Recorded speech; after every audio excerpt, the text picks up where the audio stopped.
Olá, amigo, amiga, seja bem-vindo, bem-vinda para mais um vídeo com o professor Wellington, da Academia da Teologia. E nesse vídeo nós queremos conversar sobre algo muito importante para a vida cristã católica como um todo, e sobretudo que em tempos de crise, como estes tempos que nós estamos vivendo, sobretudo por conta da pandemia do coronavírus, vem ganhando ainda mais destaque, importância, relevância diante da situação de agravamento, de morte, de drama, enfim, mas também de esperança. O tema do vídeo de hoje é a importância da oração. E como já disse para vocês, nesses tempos a oração tem ganhado muita importância. Mas como compreender a oração? Quais os efeitos que ela tem na nossa vida, tem na vida das pessoas pelas quais nós oramos, né, diante de várias situações que pessoas passam ou que nós passamos também, geralmente é o desejo, né, a oração. Também a pronúncia, estou orando por você, estamos juntos na oração. Então, revela tudo isso a importância da oração. Então, a oração é também um grande ato de amor, rezar pelos outros, também pelos nossos inimigos, como disse Jesus. Então, certamente, ainda mais sobretudo com a questão do distanciamento social, falar para a pessoa, comunicar para uma pessoa que nós estamos orando por ela, ou ouvir das pessoas que estão orando por nós, é de fato é, algo muito bom de saber e também de oferecer como um dom gratuitamente às pessoas. Olha, nós não estamos aí ao seu lado, mas nós estamos acompanhando, preocupados através da oração, esperançosos, estamos participando da tristeza, também da alegria através da oração. Então, ouvir isso, seja qual for o momento da vida que você esteja passando, ouvir isso é de fato consolador, né? A oração é um grande ato de amor pelas pessoas, por nós mesmos, enfim. E aí a gente quer descobrir um pouquinho, com a ajuda do Catecismo da Igreja Católica, com a ajuda da Sagrada Escritura, qual é a importância da oração na nossa vida cristã católica. Obviamente que a oração deve ser uma espécie de anestésico, né? De anestesia que nos tira da realidade. Pelo contrário, ela deve nos levar a encarar a realidade, deve nos ajudar ao discernimento. Mas esse encarar a realidade, esse discernimento, sobretudo em momentos de crise como este que nós estamos vivendo, não é encarar a realidade, não é discernir a realidade com as nossas próprias forças.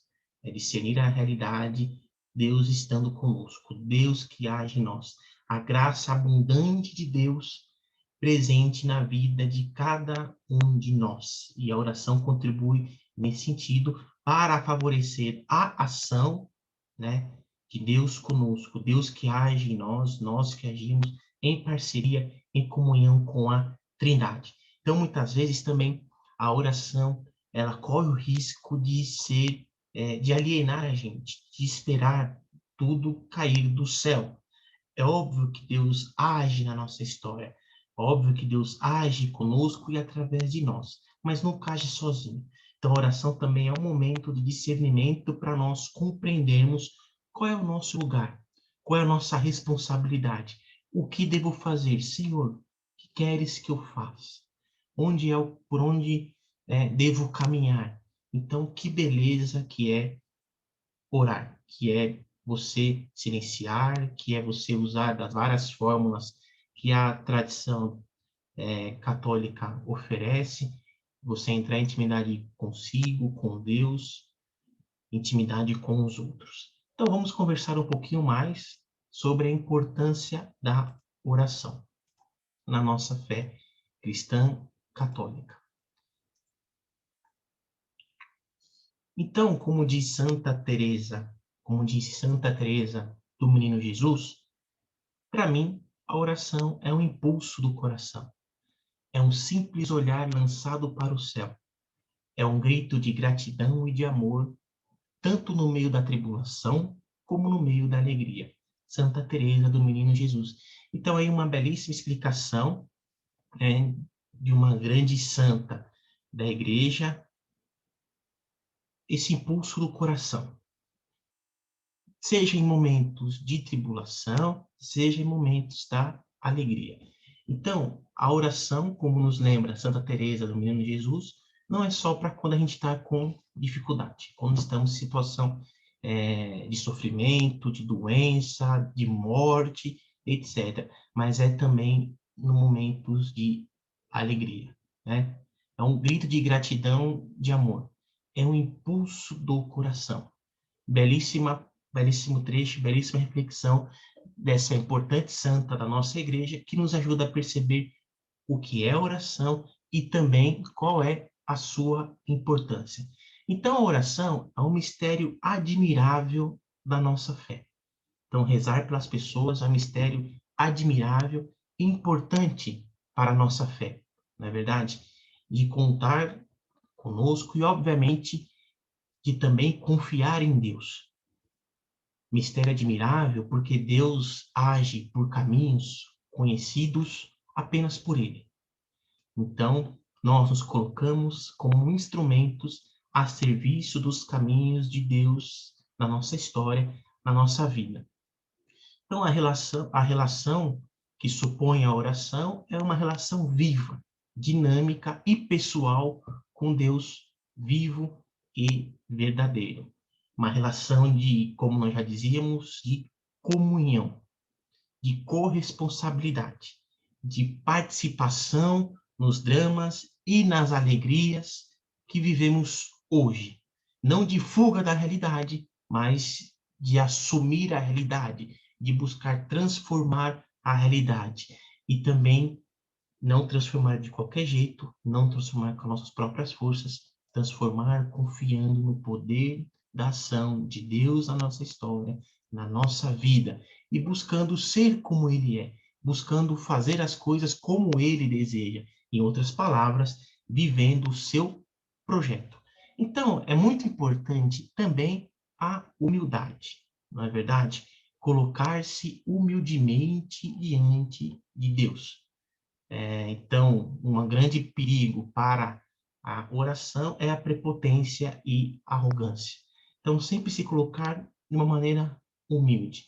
Nós não precisamos convencer Deus de vir ao nosso encontro. Ele já está no meio de nós, né? O Senhor esteja como Ele está no meio de nós. Nós não precisamos tentar, né, fazer com que Deus faça de acordo com a nossa vontade. Na verdade, nós não precisamos convencer. A oração não é um ato de convencimento de Deus. Antes mesmo de nós pedirmos, Ele já sabe do que nós estamos precisando. É, sobretudo, um ato de: Senhor, como é que eu posso agir segundo a sua vontade? Agir em comunhão contigo, para que esse agir, obviamente, favoreça a comunhão com meus irmãos e irmãs, para que através da minha ação os irmãos e irmãs possam ver a tua ação, para que eu seja instrumento da tua palavra, do teu amor, para que eu seja fermento na massa, sal na terra, enfim. Então, a oração, saibamos ou não, é o encontro da sede de Deus com a nossa, né? Então, Deus é quem vem primeiramente ao nosso encontro. Antes de nós irmos, né, rumo a Deus, pedindo o seu auxílio, o seu socorro, a sua presença permanente, ou tentar descobrir essa presença que já está no meio de nós, Ele está no meio de nós, Ele é o Deus Emanuel, Ele é o Deus conosco, é o Deus que se faz um de nós, que arma a sua tenda, o Verbo que se faz carne e habita entre nós. Então, Ele que vem primeiramente ao nosso encontro. E a oração é também uma das formas da nossa resposta a esse Deus que tem a primazia, que vem gratuitamente, que vem amorosamente ao nosso encontro. Então, Deus e a sua graça, né? E o nosso coração à disposição dessa graça. É o coração que se deixa amar. Então, Seja qual for a linguagem da nossa oração, é o ser humano como um todo que ora. Não é só seu espírito, ou como alguns dizem, alma. É o corpo todo. O ser humano é uno de corpo e alma, segundo as Sagradas Escrituras, né? Segundo a visão judaica cristã do ser humano. Então, a oração é uma ação do nosso corpo, do nosso espírito. Todo o nosso ser está envolvido, todos os nossos sentidos. Isso é muito importante, né? Para a gente contemplar tudo o que somos e tudo o que temos nos nossos momentos de oração, individuais, em comunidade. Então, ter presente é o ser humano todo que ora, independentemente da linguagem, dos gestos e das palavras. É a ação de Deus e a ação do ser humano. Acabávamos de dizer que Deus é quem vem ao nosso encontro primeiro. Eu não preciso convencer Deus porque ele já está, antes da gente pedir, ele já sabe, mas eu preciso me colocar em atitude de humildade diante desse Deus, né? Uma atitude de se colocar a serviço, de pedir para que ele faça em mim, segundo a sua vontade, segundo a sua palavra, não é? Pronunciar-se, como também disse Maria, o nosso faça-se, a nossa confiança nele, na Santíssima Trindade. Jorra do Espírito Santo de nós, o Espírito Santo presente em nós, não é verdade? A gente não reza, não ora sozinho. Nós oramos com a presença e na presença de Deus. Então, essa relação profunda que a gente busca estabelecer, né, com a Santíssima Trindade. Os filhos de Deus com Deus que é Trindade. Então, relação de intimidade, relação de comunhão, relação que nós buscamos nos entender a partir desse grande outro que é tão próximo a nós. E como diz Santo Agostinho, é muito mais íntimo do que eu mesmo, a mim mesmo, não é verdade? Então, Deus que é mais íntimo do que nós somos a nós mesmos. Então, quer dizer, a oração tem também esse sentido bonito, não é verdade? Da presença de Deus em nós. Então, o que é a oração? Na oração, é sempre o amor do Deus fiel a dar o primeiro passo. A gente responde a esse convite à amizade, à comunhão que Deus faz a cada um de nós.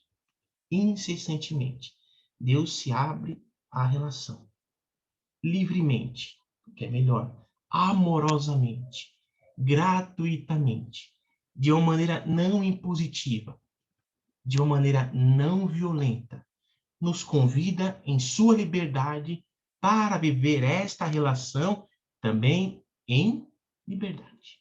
Então, a oração é esse encontro entre duas liberdades. De Deus que vem ao nosso encontro primeiramente e nós que respondemos, né, positivamente a essa experiência, a esse encontro que nós temos com Deus. E falamos, olha, Senhor, queremos viver de acordo com aquilo que o Senhor nos propõe. Eis-me aqui. Então, a oração supõe essa relação que é a mais básica e fundamental, primordial da nossa fé.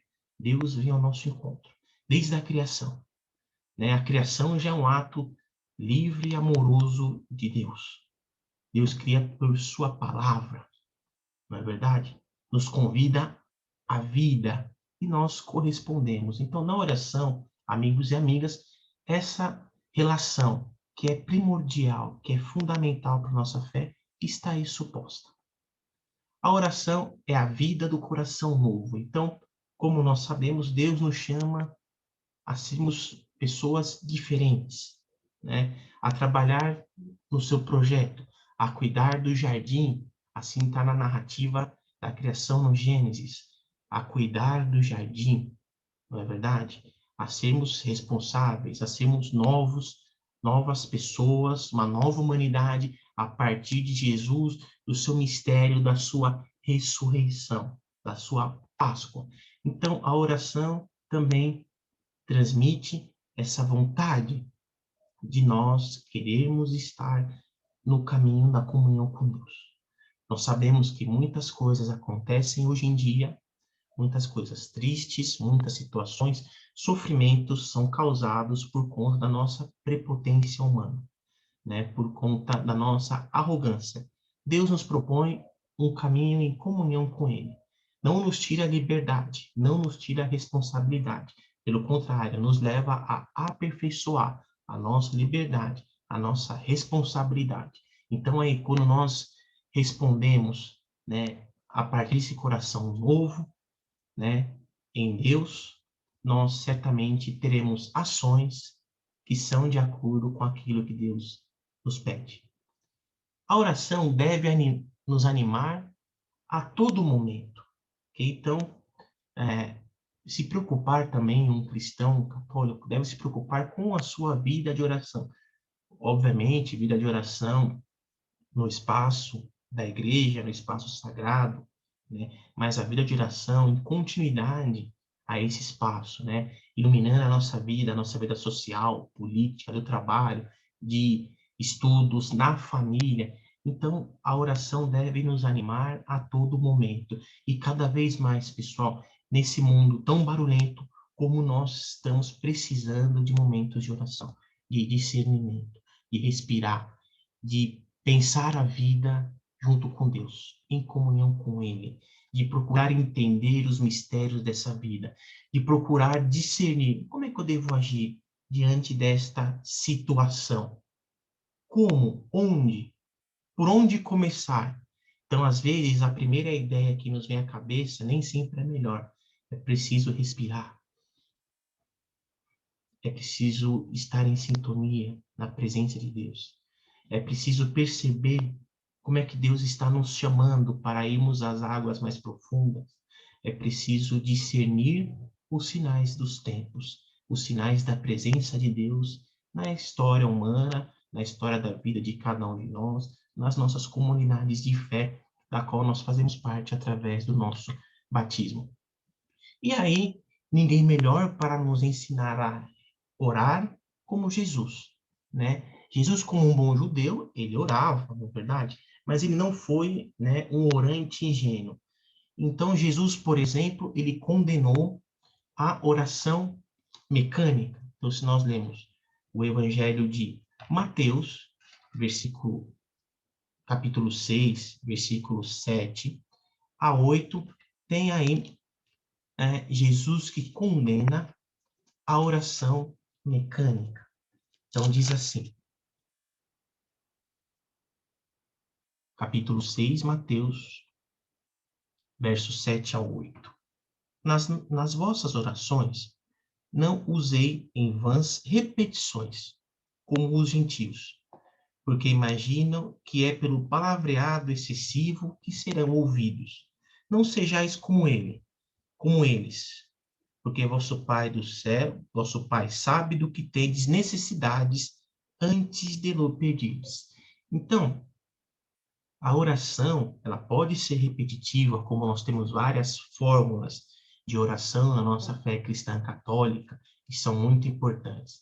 Mas ela não deve ser apenas, a gente tem que entrar naquele espírito, né? Meditar sobre o que nós estamos pronunciando, não rezar de uma maneira mecânica, simples repetição, não é? Sem pensar, sem meditar naquilo que nós estamos repetindo, que nós estamos pronunciando. Então, não são as palavras, né, as repetições, mas é o nosso coração. Então, quando nós vamos rezar, que depois Jesus em seguida vai falar do Pai Nosso, quando nós vamos rezar o Pai Nosso, Ave Maria, o Santo Terço, né, os mistérios do Rosário, melhor dizendo, é necessário nós entrarmos nesse espírito, meditarmos sobre o que nós estamos pronunciando, para não cairmos no risco de rezar de uma maneira mecânica.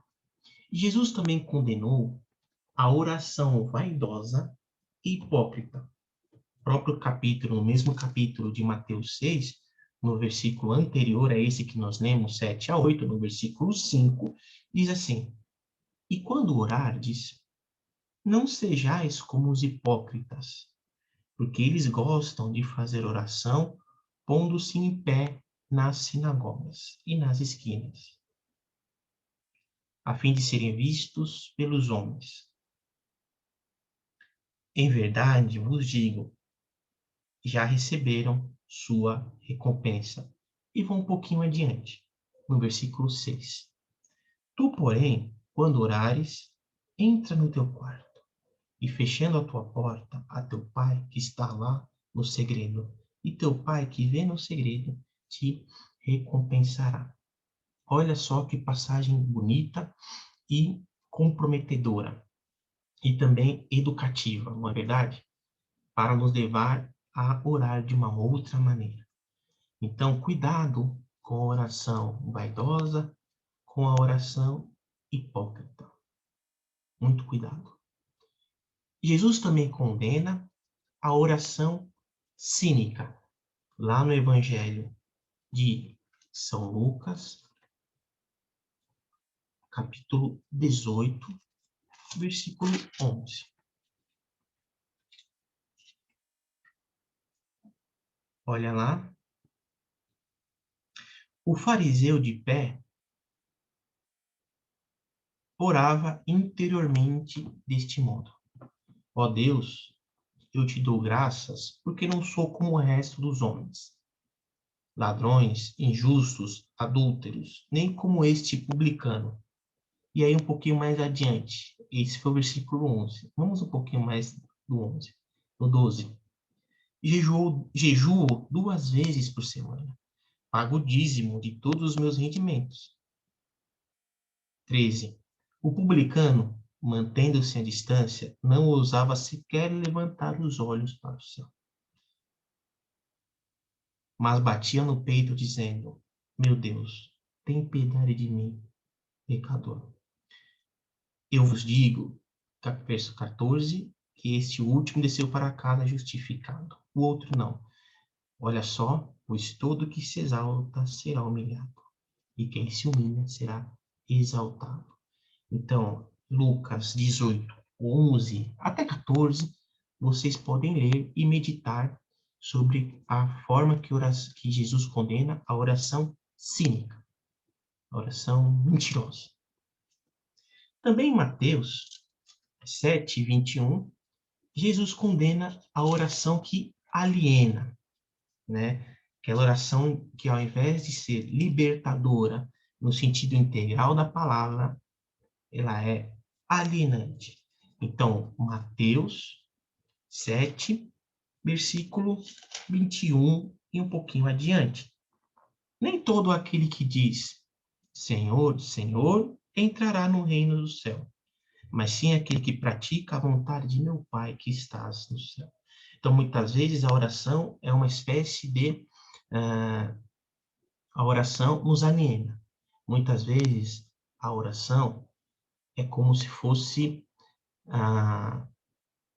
algo que nos tira da realidade, algo que nos faz enganar, achar que nós somos melhores, mais santos e santas do que as pessoas. Então, também devemos ter muito cuidado, né? Muito cuidado para não usar da oração como se nos anestesiasse, como se nos tirasse da realidade, né? Como se nos levasse para fora dela. Então, Jesus também condena a oração alienante em Mateus 7, 21, e também podemos ler um pouco mais adiante, né? E aí diz, no 22, muitos me dirão naquele dia, ou seja, no dia do juízo final. Senhor, Senhor, não foi em teu nome que profetizamos, e em teu nome que expulsamos o demônio, e em teu nome que fizemos muitos milagres? Então eu lhes declararei, nunca os conheci. Apartai-vos de mim, vós que praticais a iniquidade. Então, a oração deve vir sempre acompanhada com testemunho, com a justiça, não é? Então é necessário ter muito discernimento, para que a gente não se engane, ok? Para que a gente não crie falsas seguranças, para que nós não criemos falsas verdades, né? Ou mentiras, mas que de tanto a gente acreditar, se tornam verdade. E por fim, no Evangelho de Marcos, capítulo 12, 38 ao 40, a oração opressora, ok? Capítulo 12, 38 a 40. E dizia no seu ensinamento: guardai-vos dos escribas, que gostam de circular de toga, de ser saudados nas praças públicas e de ocupar os primeiros lugares nas sinagogas e nos lugares dos banquetes. Um pouco mais adiante, 39, verso 40. Mas devoram as casas das viúvas e simulam fazer longas preces. Esses receberão condenações mais severas. Muitas vezes nós usamos a oração para legitimar as nossas injustiças, para oprimir as pessoas. Então, Jesus também condena a oração opressora. Então, amigos e amigas, a oração para Jesus, a oração de Jesus, é um recolher, né, totalmente do sentido, recolher a totalidade do sentido e o sentido da totalidade e pôr-se realmente inteiramente diante de Deus. Então, como nós vimos, orar é uma necessidade vital. Oração e vida cristã são inseparáveis. Nós não podemos ser cristãos se nós não oramos, ou se nós não confiamos também no poder da oração. Pois bem, amigos e amigas, nesse momento de crise delicado, que muitas vezes nós nos vemos que a única ferramenta que nós temos disponível é a oração, orar pelas pessoas, né, enfim, por nós, etc., como ato de amor junto com Deus e em Deus, nós devemos perceber o real significado da oração, o real sentido da oração, para que a gente possa, de fato, beber dessa fonte inesgotável que vem de Deus, né? Que é Deus em nós, que é Deus conosco. Então, que a gente possa, não só em momentos de crise, mas em momentos de alegria, perceber a riqueza que é a nossa oração, que brota da fé, fé que vem de Deus, Deus que vem ao nosso encontro.